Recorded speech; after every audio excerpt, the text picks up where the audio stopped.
Anyway, I'm really glad to be here. Excited to get to know you for just a few minutes and talk a little bit about city management and public administration. I'm someone that really has a passion for public administration and what happens with that. And so I'll talk a little bit about that. But first of all, I want to know who's here. So if you give me your name, and we'll start here with Nahal, right? Yes. Nahal, your name and where you're originally from. I grew up in Nashville, Tennessee. Okay. My name's Ethel White. I was born in Sandy, Utah. Okay. My name's Amelia. I was born in New Jersey, but I was raised here. Okay. Carlos Garcia. I was born in Phoenix, Arizona. I'm Sydney and from Salt Lake. Jake Pearson. I'm from Jeffrey, Utah. I'm Fisher from Sandy. And back here. My name is Leo, and I was born and raised in Salt Lake. Julissa from Schleswig. Okay. If I had more time, I'd get all your names memorized, but so I may be asking you your name a little bit later as we talk. But let me just tell you a little bit about myself. So I appreciate Paul and what he introduced about what I do. I'm the city manager of Cottonwood Heights, and also my another title I have at Cottonwood Heights is Chief Executive Officer. So in our form of government in Cottonwood Heights, we have a mayor and city council. They all are part-time elected officials. The mayor is the figurehead, so the mayor will go and do ribbon cuttings and speak on behalf of the council.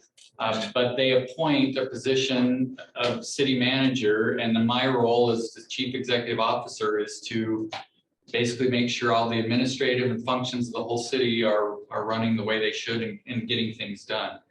And so it's an interesting job. It's a very busy job, I will say, because I have to be available 24 hours a day, 365 days a year. I get calls sometimes in the middle of the night if issues happen, and I have to be available, and there's sometimes crises that occur, and I have to be responsible for trying to work the city through those issues. For example, this past Saturday night at about 9:30 at night, there was a huge storm, and there was water that had run down and washed out a hole that had been dug by a utility provider, and cars were hitting that hole, and it was a huge bump. And so I get calls, and I have to get my public works staff out there and address it. I also get calls in the middle of the night, and these are calls I don't like to get. I'm responsible for the police department in our city. And so there are times when bad things happen that I'm called by our police chief, and he lets me know what's happening, and if there's issues I need to deal with it, we do that. And so I have responsibility for all the executive functions for our city, which includes the police department, the public works department, which is all the roads and streets, the community economic development department, which deals with economic development, planning, and long-range planning, finance and administration, our human resources department, our legal staff, and then we have contracts for unified fire and also other services as well, such as parks and recreation. And so I work in all of those areas and enjoy what I do. There's a lot of work, but it's a very fulfilling work. But let me tell you a little bit about my background and how I got into this. So first of all, I think it's so great that you're all at this college and you're learning about things. When I was roughly your age, I was sitting where you're sitting, and a lot of times I didn't know what I wanted to do, especially my freshman, sophomore year of college. I wasn't sure. And so I actually had 2 or 3 different majors. And then I decided that I would go into business. And so I was accepted into the business program, and I worked through the business program. So one of the things that I did, I was at Utah State University, and I was able to get a job in the Partners for Business program. And so part of my job was to go out and to meet with different companies and also public organizations and see if they wanted to participate in some of our training programs at Utah State University for businesses. And I really enjoyed that work. I learned so much and I was growing so much as an individual, just meeting people. It helped me kind of come out of my shell a little bit and meet new people and present things to them. And I really enjoyed that. Well, as I was doing that, I was enjoying the business program, loved every aspect of it, but I had the opportunity to meet with some city officials about that Partners in Business program. And so I met with them and kind of saw the organization that they were a part of. And I thought, I love business and it's something that I'd like to potentially do.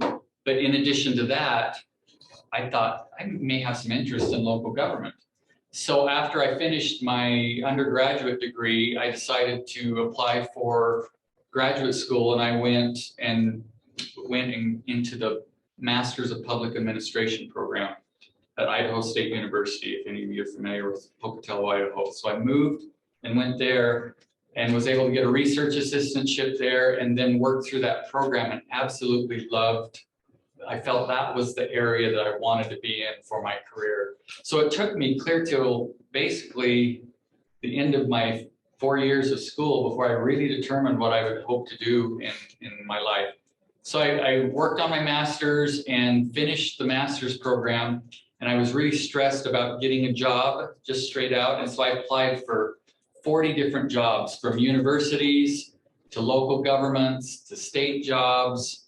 I applied to all these places and I didn't get a lot of interviews. And one day I received a call from the city of Pocatello and they said, we want to interview you for this job that you applied for. And I have to admit something, I couldn't remember what job I applied for there because I sent out 40 applications. And so I went and found out what I applied for, and I applied for a neighborhood redevelopment planner position. And so I went into the interview and was interviewed, and they offered me the job. And neighborhood redevelopment planner, did I have a lot of experience as a planner? No. I wasn't even 100% sure exactly every aspect of what the planning position would be, but I went into it. And this is something I learned. Fortunately, I had a wonderful department director and other people that I worked with. And the very first day, the department director brought me into his office, first 10 minutes of my career. And he sat down and he said, I need you to write an urban renewal plan. Here's the state code that defines what urban renewal is. Good luck. We'll see you in a couple of days and hopefully you'll have a draft of the plan. And so I started working on that and actually just dove into understanding what urban renewal was. And eventually, because I worked hard at understanding it, I became more of an expert in urban renewal. I won't talk about exactly what that is. But the bottom line is, in my career, I've had so many people give me opportunities to grow. And as students, both in your work as a student, it's an opportunity for you to grow, to gain knowledge, to develop skills. And I'm a product of that. The positions I have now is because I was sitting right where you were. And I really tried to apply myself and work hard and understand what to do. So I worked for the city of Pocatello for about 11 years. I had the opportunity to move up into a couple of different positions. I was division manager at neighborhood and community services, worked a lot with neighborhood associations and neighborhood groups and land use planning and a variety of different things. And I absolutely loved that work. And then I had the opportunity to apply for a job in Utah as community and economic development director for Murray City. And so at Murray City, I was able to get that job, and my focus was recruiting businesses to the city and trying to redevelop properties. And so that's what I did for a number of years. And then we had a reorganization within the city, and the mayor of the city, the chief executive is the mayor. And so he asked me at the time if I would be responsible for a large reorganization and a department where we brought 4 departments into one. And so I had 6 divisions, and I started working in that area as well, and worked for a number of years doing that. And then I had the opportunity to apply for a city manager position at Cottonwood Heights, and I've been there for about 4 years working, as I've already explained, what I do. So the bottom line is, I guess, with what you're doing with your career and as you prepare for your careers, it's something that is so wonderful that you're doing, number one. And number two, just every single day, do your best, work hard in your classes and grow and gain more knowledge. Because like I say, I wasn't that long ago, well, it kind of was that long ago, but I was sitting right where you were, not knowing what I was going to do with my career. And fortunately, I just tried hard, worked hard. I strived every single day in school, had some successes in school and some not successes. And then I was able to work towards a career that I'm really grateful to be a part of this time. So anyway, that's a little bit about my background. The other thing that I did, because I was in a graduate program at, sorry, I'm getting all these phone calls. Graduate program at Idaho State University, while I was working at the city of Pocatello, I really had an interest in being a part of education as well. So I worked full time and then decided I wanted to go back to school and get my doctorate. And that was quite a decision that I made to do that. And so I worked full time and then took night classes for 4 years and finished the program work or the coursework for my doctorate. And then I worked on my dissertation. Paul and I were talking about dissertations because he was involved in a dissertation as well that he was working on. And so I worked very hard on that and had the opportunity to finish my doctorate. It was very challenging for me at times. And then right now, the other part of public administration that I love is I teach up at the University of Utah in the Masters of Public Administration program, and I've been doing that for about 8 years as well. So once again, incremental steps in my life and growing and working and trying to improve my knowledge base, and it helped me to have a pretty good career so far, and I'm grateful for that. So that's my background. So now I just want to talk for a few minutes about leadership, and then we'll have a conversation. You can ask me any question that you want. But I hope as I go into leadership that I just want to emphasize, I'm going to do this one more time. Once again, start where you're at and set some goals and work towards those, and you're going to have a great, successful career in whatever you do and be effective in your schooling as well. So if you could move to the leadership in public administration, maybe a few slides. Right here. Okay, so here's just some thoughts. I mean, how do you define leadership? Can any of you define what is a leader? What is leadership? You can read 1,000 books about leadership and probably get different definitions, but what is it? What is being a leader? Any thoughts? Being an example? Absolutely. Being an example. Amelia, is that right? Being an example. That's a big part of leadership. What else? How else would you define? That's all right? Okay. Taking responsibility over other people. Okay, so there's responsibilities involved oftentimes with leadership. Okay, those are good. Any other thoughts? Well, you see here's a couple of definitions. James McGregor Burns wrote a book about leadership. It talked about leaders inducing followers to act for certain goals that represent the values and motivations, the wants, needs, and aspirations and expectations of both leaders and followers. That's a lot of words, right? I probably won't remember that, but that is one definition. There's also a book that I'm going to explain here in just a minute that talks about the genius of leadership lies in the manner in which leaders see and act on their own and followers' values and motivations. So a couple of definitions of leadership. Can you move to the next one? Susan Sabat, the president of American Express Open, I think she's moved to a different organization. Here's what she talked about with leadership, and this is what I like what she says. She says leadership means more than managing. So it's not just managing. There might be a city manager or manager. That doesn't mean the manager is leading, but it's communicating, inspiring, empowering, and nurturing. Those are pretty great words, aren't they? And if someone is communicating well, inspiring people, empowering people, meaning giving them opportunities to grow, and nurturing, they're probably a pretty good leader, wouldn't you think? I think so. She also talked about leadership elements of taking an assessment, never stop learning, letting go. That's why learning is so important. What you're doing right now is so great. Those are things that she talked about. Can you move on to the next slide? Ridgely Evers talked about leaders working backwards from where they are to where they want to be, having a vision and articulating it. It means asking for help. Let me tell you a story. One day I was in Washington, D.C., and I was visiting a nonprofit performing arts facility. And there was a person by the name of Carla Perlo. And she's the person that started this nonprofit dancing or arts facility.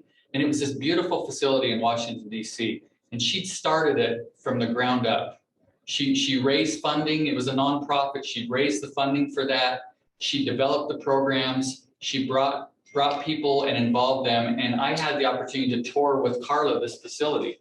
And as I'm walking with Carla, I said to her, I said, Carla, how did you do this? This is amazing. You started this from the ground up. How did you do it?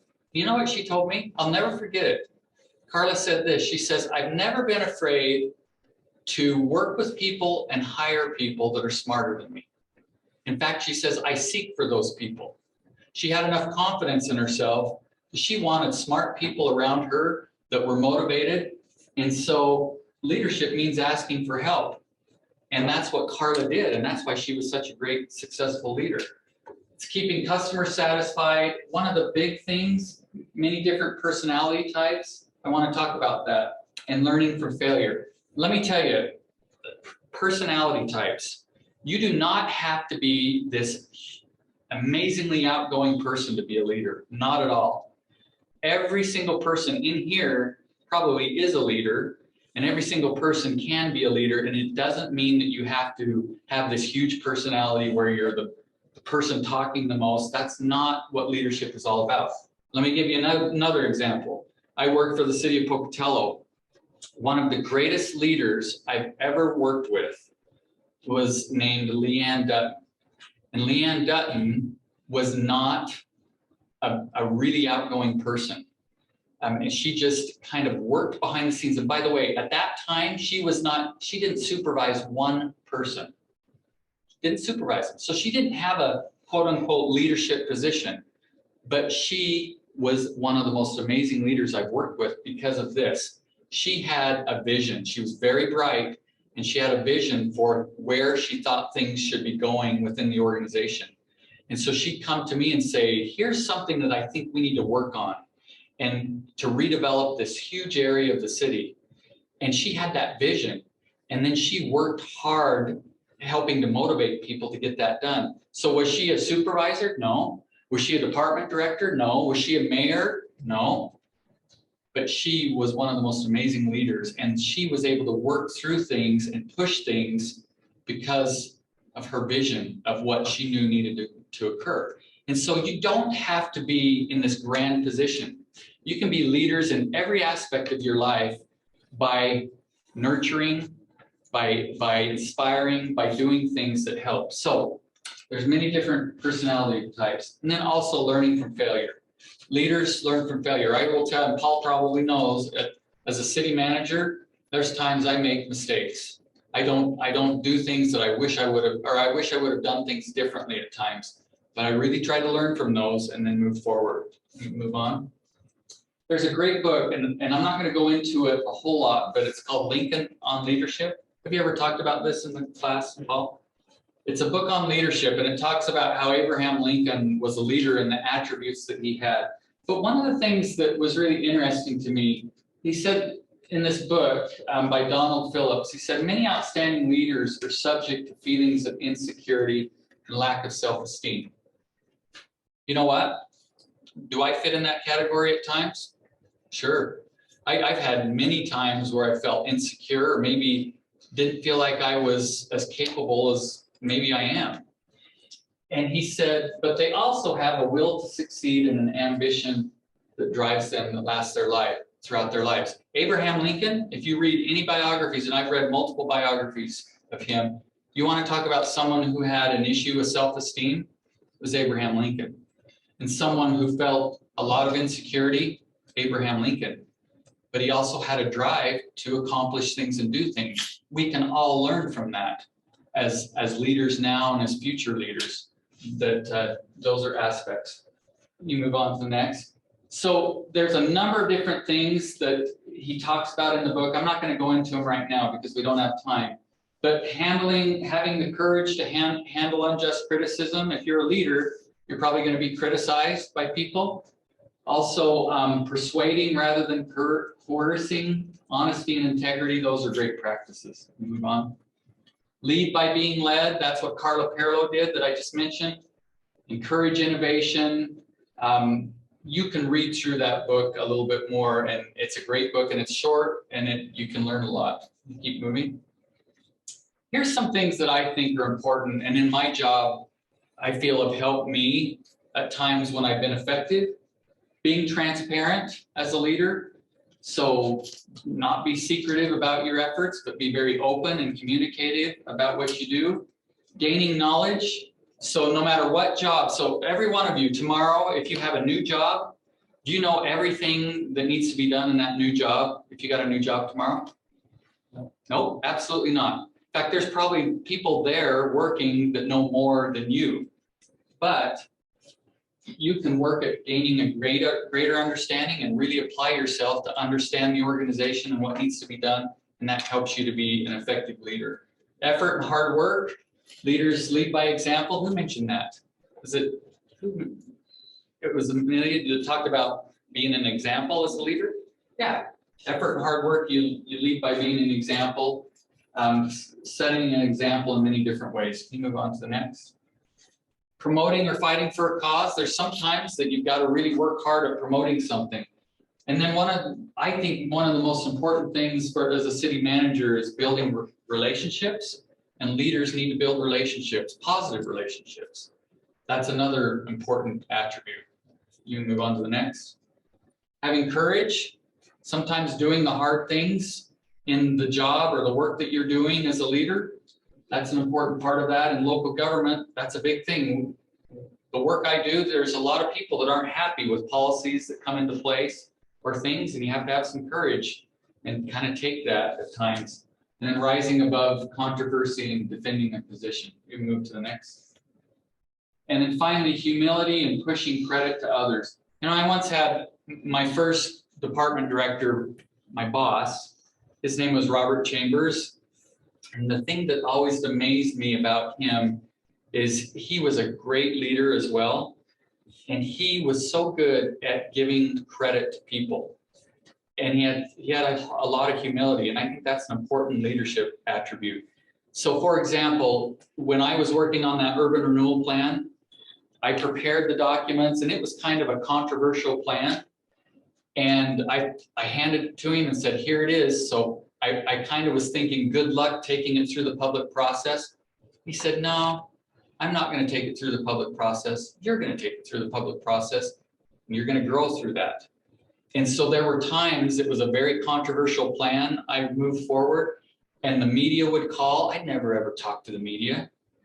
And I would go to my department director, Robert, and say, the media's called. You're going to take the interview, aren't you? No, you can do that. This is your plan. And when he did that, it helped me grow. But also, when we got the plan approved, who got the credit? Wasn't Robert. He didn't take it. He could have taken the credit as the department director, but he gave me more of the credit because of the work that I did. I think pushing credit to others is an important attribute for leaders. And then obviously being honest, having integrity, doing the right thing, striving every day for that are important attributes for that. So those are the leadership attributes that I think are important. You go to the next slide. Let me just share one final slide. So every one of you are going to be in school and do what you do and probably have careers. The question is, what are you going to do in your career? As you go into your career and as you go into any field that you go into, one of the things that I think about is this term legacy of service. It's something that I developed a little bit in my thinking when Robert and Leanne, my two mentors, the two leaders I just told you about, they retired from public service. And I sat down, and for both of them, I decided I'm going to write them a letter because they influenced my life so much and helped me grow so much. I'm going to write them a letter about how grateful I am to them.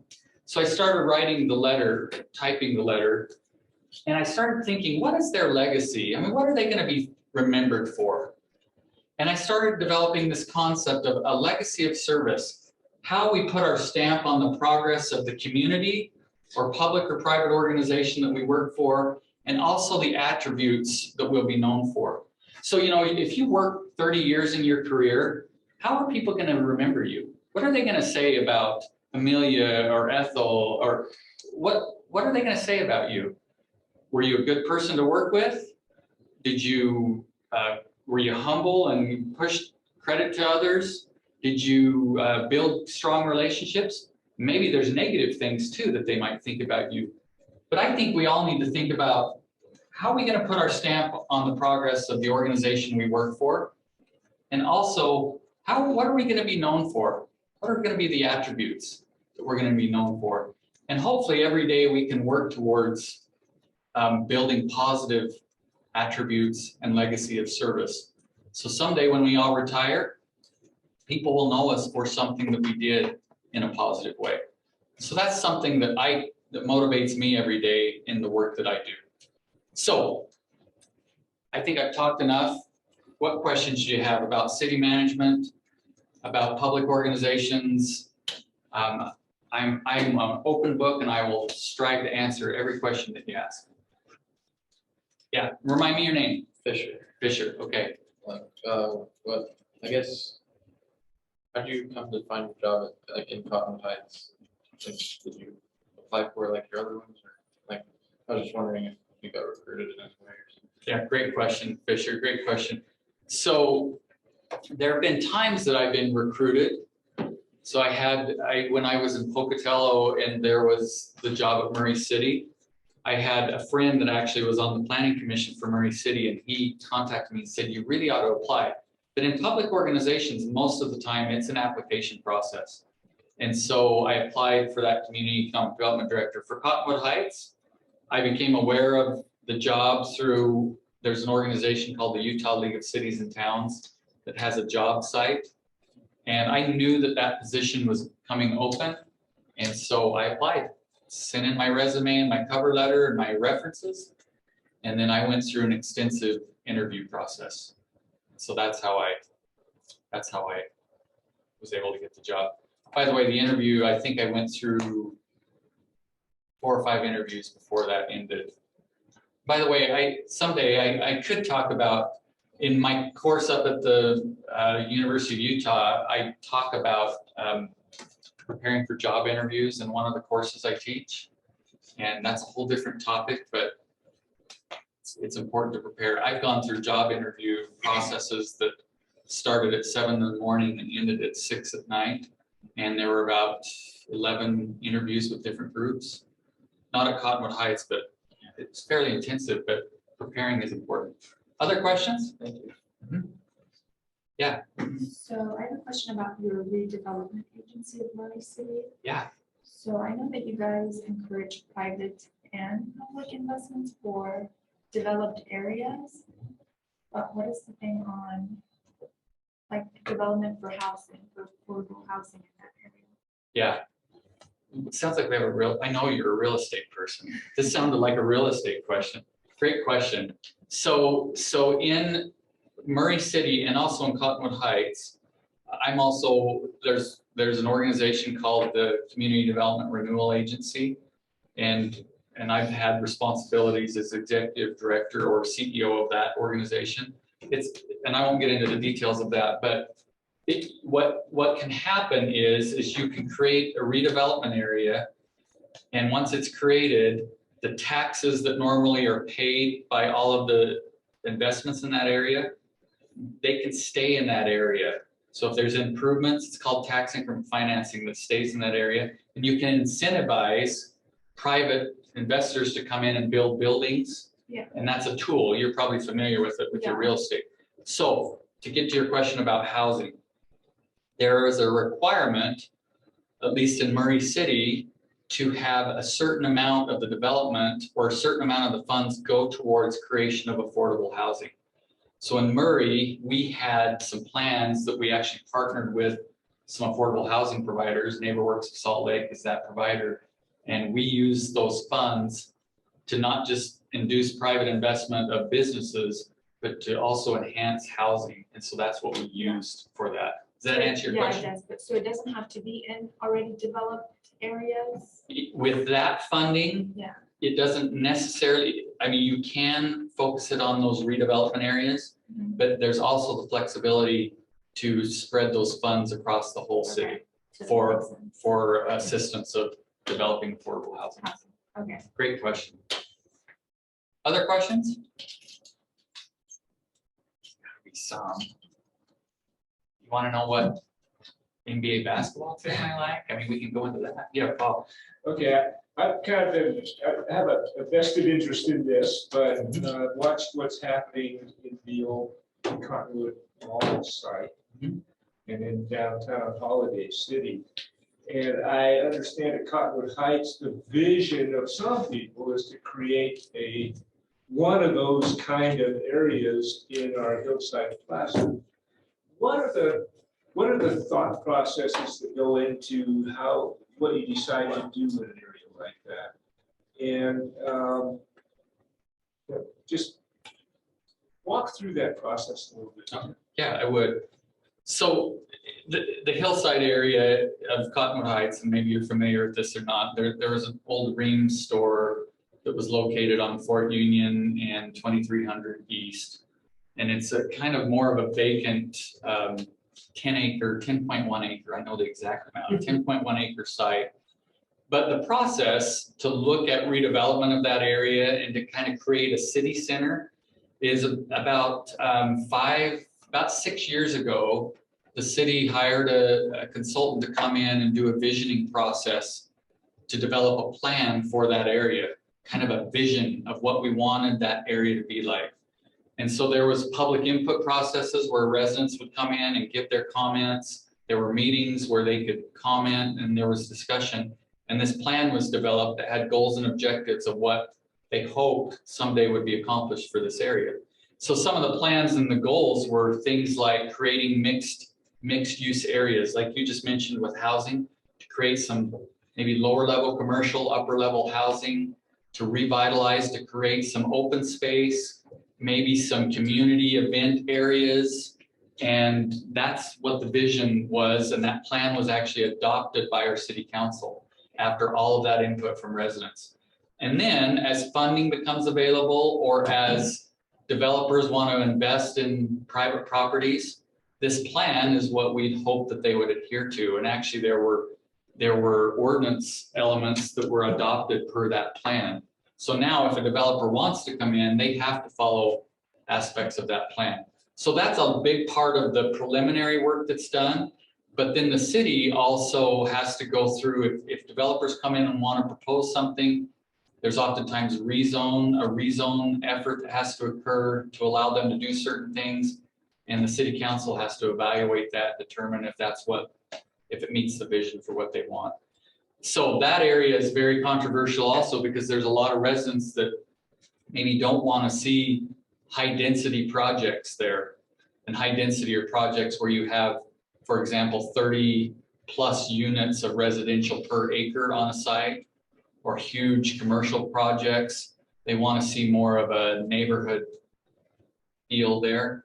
And so we're right in the middle of some of the controversy with some of that because of the residents wanting to see not high density, but more or less density. Does that answer your question? Yeah, my concern is traffic, because Yeah.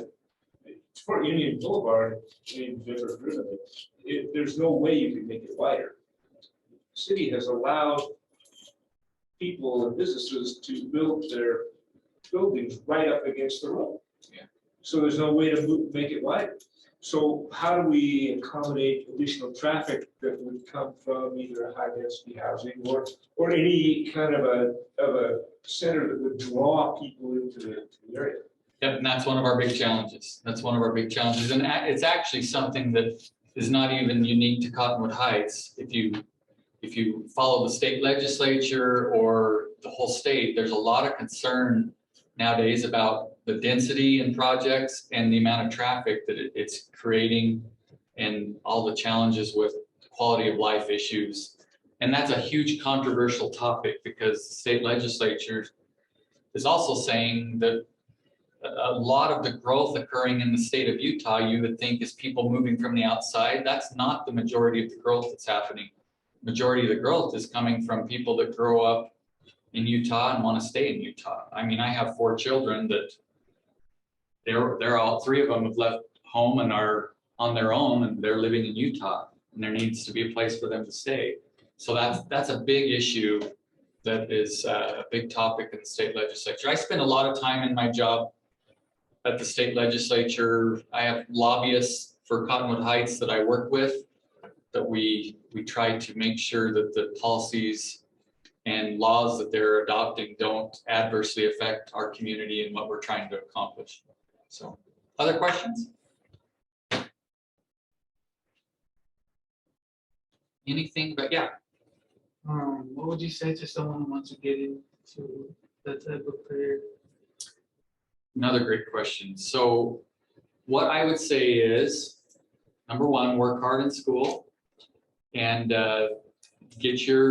move forward and get your associate's degree and then work towards a bachelor's degree. And then what I tell this to my students up at the University of Utah, a lot of times, and I did this, the first job that I was able to get at the city of Pocatello, it was an entry-level beginning position, okay, entry level. And so I didn't even have to have a lot of experience for it, but I got the job. And after I finished my degree, and then I just worked really hard and was able to work my way up, increase my knowledge base, increase my understanding of processes within city government, and then I had opportunities. But bottom line is work hard to get a good education and then apply for entry-level positions. I think that's the best way to do it. And then just get experience and work your way up is, I think, one of the best ways. Other questions? Got a question. Does Cottonwood Heights receive community block grant funds? And if so, how are those dispersed? Yeah, when I was at the city of Pocatello, one of my responsibilities was administering the community development block grant program. Community development block grants are funds that the federal government disperses to states, counties, and local governments. And if you meet certain criteria, especially with low to moderate income neighborhoods and population, typically 50,000 or more, federal government, if you apply for entitlement status, is what it's called, will give funds directly to cities to develop housing, to do neighborhood revitalization, to do a lot of different things. So to answer your question, Cottonwood Heights, we are not at that $50,000 threshold, or 50,000 population threshold. So we don't get funds directly from the federal government. So we have to apply through funds through Salt Lake County. And we do that. But a lot of times we'll partner with organizations like nonprofit housing organizations that work on that. So we do get funds, but it's through that process. Other questions? We're probably close to out of time, aren't we? Yeah. Okay. Yep. Turn it over to you.